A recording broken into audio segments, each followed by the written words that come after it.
All right, good morning. Thank you all for joining us on this Saturday to learn a little bit more about redistricting in Simi Valley.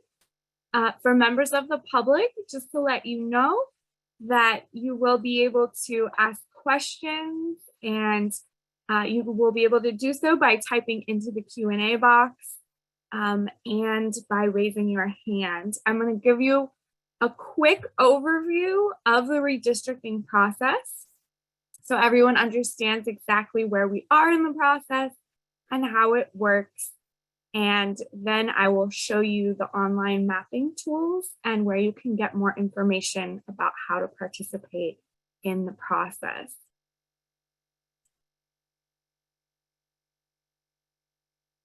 So hopefully you have seen this map before, or if not, if you live in the city of Simi Valley, you know that Simi Valley recently transitioned from at-large city council elections to district-based elections, and 4 districts were adopted in 2018. There's a census taken every 10 years, and so every time the census is taken, the district boundary lines need to be reviewed. So the 2020 census happened, and this is why we're here in 2022, revisiting the boundary lines that were adopted in 2018.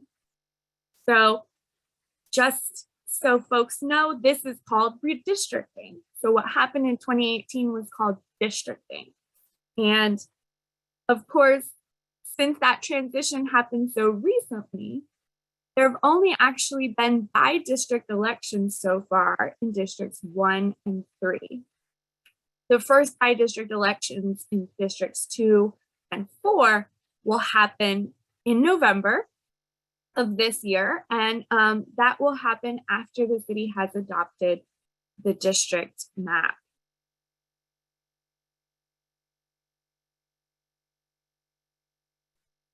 So we actually began this process back in August when the Census Bureau released the 2020 population data.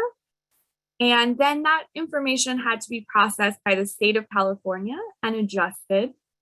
And then we did hold our first redistricting public workshop on October 9th. And we have held a number of public hearings as required by state law to request and receive input from the public on the current district boundaries and any proposed changes to them. So the next public hearing will occur on January 24th. And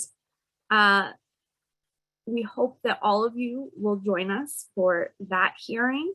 And that between now and then, if you wish to submit any maps or provide feedback on the draft maps, that you can do so and that you're empowered with all the information that you need.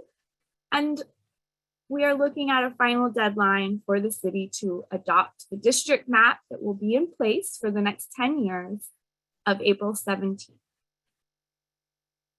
So really quickly, I just want to give an overview of the federal law and state law that are guiding this process, because when we are looking at the current district map and any other proposed maps, we need to evaluate them based on their compliance with the law. So first and foremost, federal law says that each district in the city must have a relatively equal population size. And what we're looking for is the total population deviation of less than 10%. So a total deviation between the largest population district and the smallest population district of under 10%. We also want to make sure we comply with the Federal Voting Rights Act and ensure that protected classes of voters do not have their vote in any way diluted by the boundary lines that are put in place. And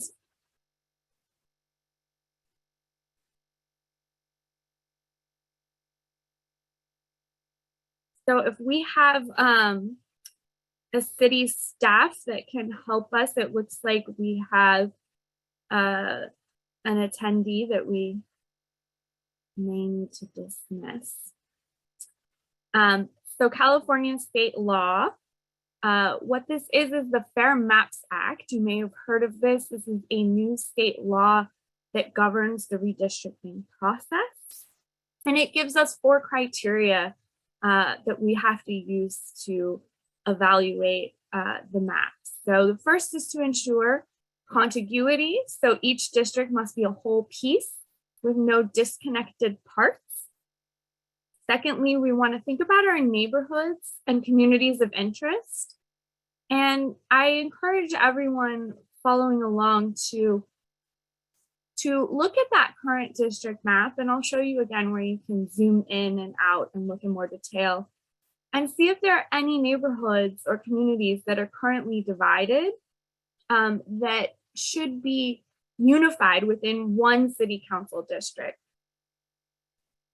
The third criterion under state law is that our boundaries should be easily identifiable to residents.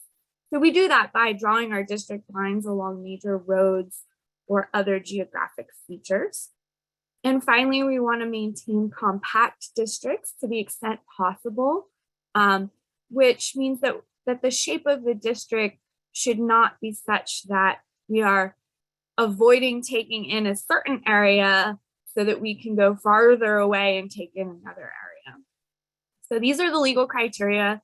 There are other things we can consider, but first and foremost, we have to follow the law. So I mentioned that we want to make sure that our maps do not divide unnecessarily neighborhoods and communities of interest. So what is a community of interest?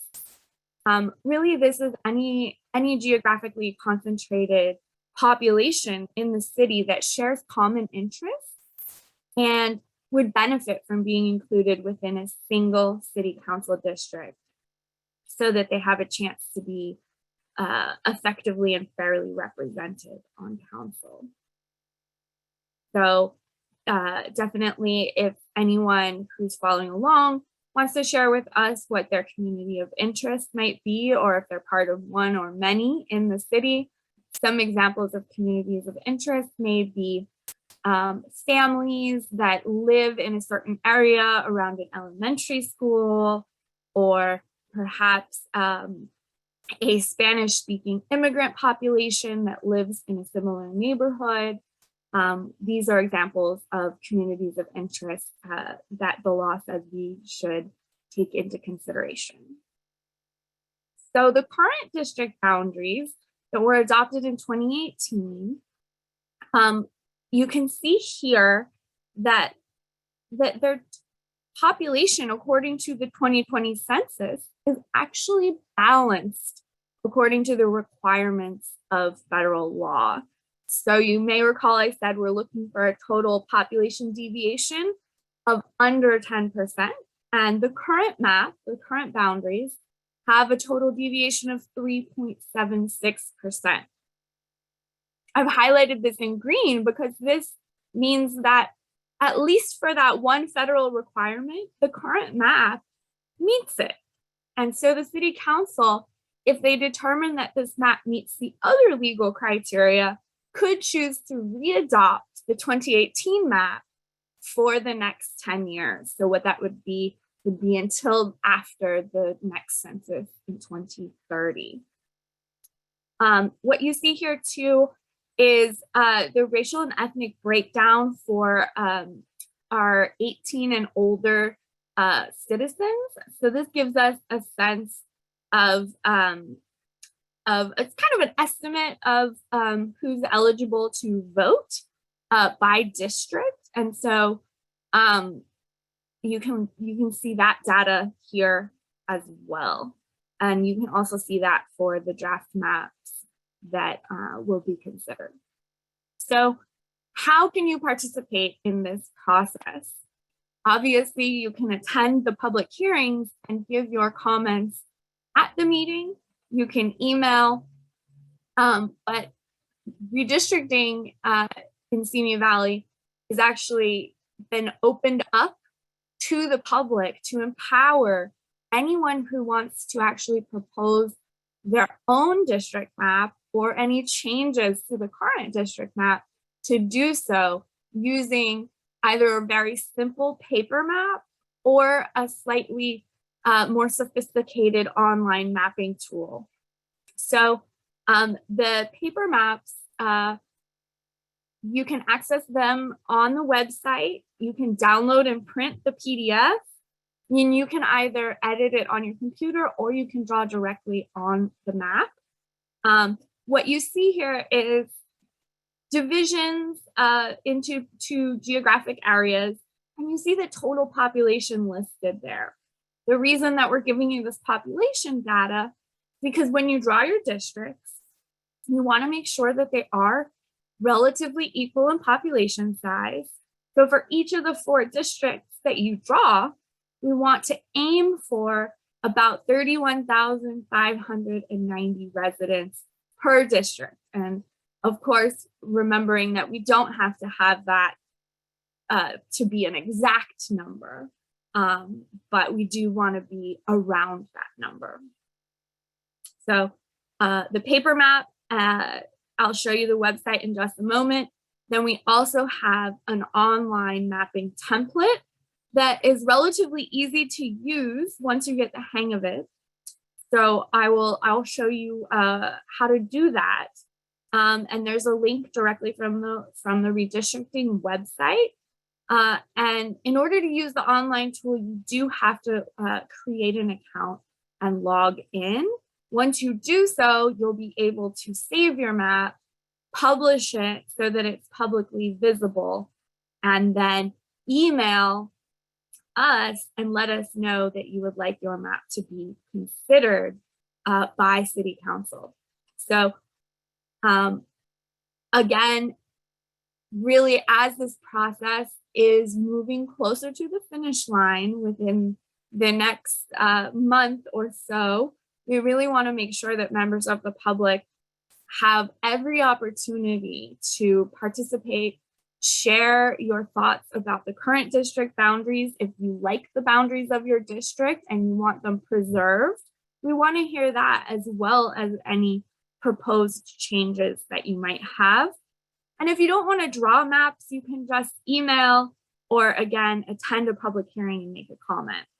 So I'm going to navigate to the website. So this is redistrictsimivalley.org. And from this webpage, you're going to find a ton of information on the redistricting process, the full schedule of all of our meetings and public hearings, as well as recordings and information from the previous meetings. And draft maps for consideration. So these are the maps that are currently on the table to be considered. We have that current district map, and then we also have a public map that has been submitted by a member of the public. So you'll see that this map has been processed and standardized, and that there's a full demographic report accompanying it. So if you would like your map to be drawn and considered, you can navigate to the Draw a Map tab. And then those paper maps that I showed, they're available both in English and in Spanish. And so these are links to PDFs. And again, you can download this PDF and print it, and you can submit as many hand-drawn or PDF edited versions of the map as you wish. So we also have an online mapping tool, and there's a short 5-minute YouTube video that you can refer back to that I've recorded with a tutorial, but I'm going to also show you really quickly how to use the tool. There's step-by-step instructions here. And then once you've completed either a paper map or an online map or both, the best way to get it to us is to email it to redistrict@simivalley.org. And keeping in mind that every map that you submit will enter into the public record and will be posted online for 10 years. So until the next redistricting process, that is the requirement of state law. So in order to use the online tool, you do need to create an account first on this website, DRA 2020. So the way to do that is pretty easy. It's really just asking you for your email and a password. I'm going to go ahead and log out so that you can see what it looks like when we're logged out. Perfect. And then once you have an account, you're going to navigate to Simi Valley's mapping template, because this is a tool used all across the country for all kinds of redistricting. But in order for you to draw a map of Simi Valley, you do have to use this link here. You can also search the website for this map, but I think it's much easier to just follow it from the website. And so it's going to show view only until you're logged into the website, which means that you can't actually edit this template or create a copy of it until you log in. So I'm going to go ahead and click log in. Once this loads, it's actually loading a lot of redistricting data, not just the map itself. So it does oftentimes take 30 seconds or a minute even to load the map. So let's see if we can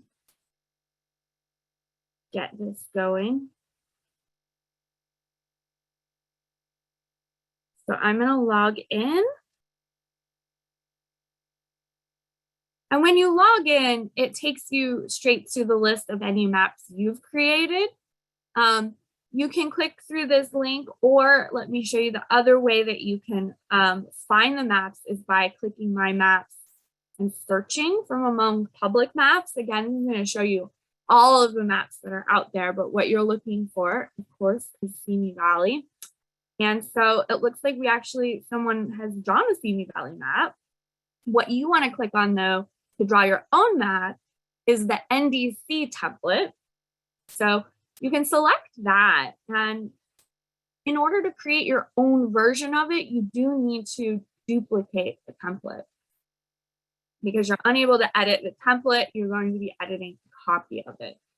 So once you click duplicate, again, it is going to take a moment to load that copy of the template that you can edit on the My Maps page. So you just have to be patient. There it is. It's the copy of NDC's Simi Valley redistricting template. You can either double click on it or check the box and click edit. So again, it's going to take a moment to load. Right now you see the entire state of California. This is going to zoom in hopefully in just a second, but let me show you what you see on the screen in terms of your tools. You do see the ideal population size for each district. And if it changes to 9 million, we can go into the tools here and fix that. So click this gear box here. This is a great place to start anytime you're using this template. And it's still loading here. There we go. Oh, so it did go back to the correct ideal population size for each district. So here's Simi Valley. You're going to be able to draw directly on this map, but right now let's make it so we can see some of the other things we want to see. I like to click background map, and you can see the streets and some of the landmarks within the city. And in order to start drawing maps, it's really just as simple as going into this district selector box and selecting which district you want to draw, 1, 2, 3, or 4. So whichever one you have selected here, Once you click the paintbrush, then you can actually start adding parts of the city to that district. And if you want, you can work at this precinct level, or if you want to get a little more granular, you can click block. And this is the smallest geographic unit you can use to assign parts of the city to districts. So I want to assign some blocks to District 4, and I'm just being completely random here. You click on the block, and once you click on it, you see these smaller geographic units appear. And then those smaller geographic units, you can click again using the paintbrush, and you can click and drag to assign them to that district. And then you see that as I'm clicking to add to District 4, over here in the box, it's automatically showing me how many people have been added. So, and it shows you how close you are getting to that ideal number. So this can be super helpful in making sure that you're drawing a district of the correct population size. So, you know, you can click to add things at the precinct level or the block level. If you make a mistake, you will click the eraser, right? And you can erase entire precincts or blocks. And, you know, you just click the next district if you want to start adding to a different district. And then again, you'll click the paintbrush and you can start adding things. And once you've assigned every voting precinct in the city to one of the 4 districts, I suggest that you click on this Analyze button here. And what this will show you is whether or not the map you've drawn looks to meet the 4 basic requirements. So under the requirements page list here, it says the map that I just drew, right, where I just clicked a few precincts. It's not complete because it has an X here. This lets me know I didn't finish drawing this map. And it's not contiguous. I'll show you what that means in a second. But it says I did create 2 districts that have roughly equal population size. But let's go back to the map. Why did it say it's non-contiguous? Well, this District 4 here that I drew has 2 parts that are not connected to each other. So we want to make sure that when we're drawing districts, that every part is connected. I did that intentionally so I could show you how the tool helps you, and it's going to help you create a legally compliant map. You can also click on statistics to see some of the breakdown here. If you're showing the partisan stuff, I suggest that you go back into the settings here and turn that off.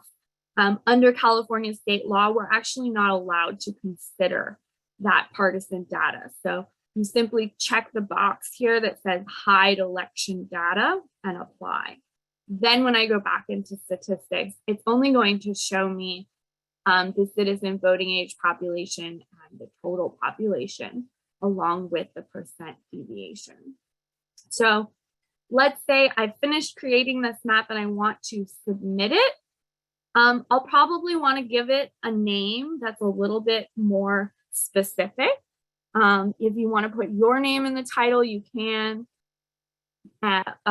or whatever you want. You can also add a description here.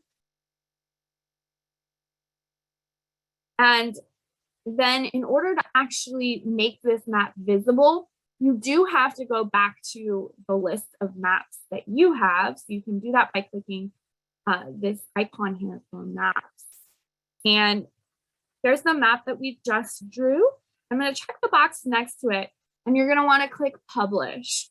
This is the only way to make your map visible to everyone. And of course, in order to formally submit it as part of this redistricting process, it needs to be publicly available. You don't have to enter a description, and you certainly don't have to enter a Twitter handle, but you could if you want. Once you've published that map, then you could, in order to submit it, you're not done yet. You still need to send us an email to let us know that your map is ready to be considered. So what you want to send us is the link. So again, I click share here and it's going to generate a URL to my map that I can copy and I can paste that directly into an email. So that is how easy it is to use this tool once you get over that sort of initial hurdle of having to log in. And again, all the instructions are here step by step. I will suggest using this tool, the online tool, on a computer rather than a phone or a tablet. As you saw, it does take quite a few seconds to load. So you want to make sure that you have the most power possible. With that, I'm going to go ahead and stop sharing my screen so that I can see any questions that our attendees may have. You're welcome to raise your hand or type into the Q&A box. And if you have any questions about the redistricting process or the mapping tools that I've just demonstrated, happy to answer those questions now. And thank you again to all of you who were very patient for our late start this morning. Zoom is yeah, we never know what to expect, but we made it, and the city of Simi Valley is well positioned to complete the redistricting process on time. And there are, there's still time if you want to draw and submit a map. So that's why we had this workshop today, just to really encourage folks, if you want to participate in that way or in any way in this process, do it now. But there's not a lot of time left. So if you want to draw a map, we would love to see that map within the next couple of weeks.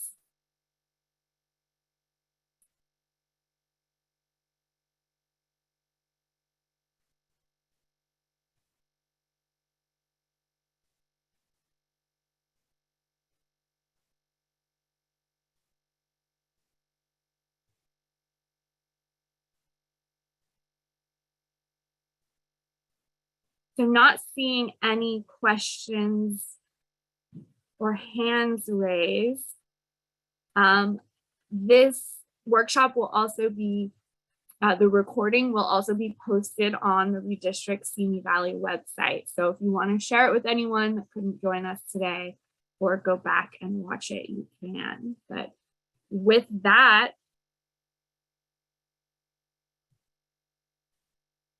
if there are no additional questions, I think we can wrap up for the day. I want to thank our interpreters and our staff at the city who worked very hard to ensure that we all were here and that all the tech worked for us. So thank you. Have a great rest of your weekend. Goodbye. I do see a question. I know I said goodbye. Rebecca asked, if we have any issues while using the maps, where can we direct the questions? And that's a wonderful question. So you can direct those questions to the city clerk's office or just email redistrict@simivalley.org and let us know.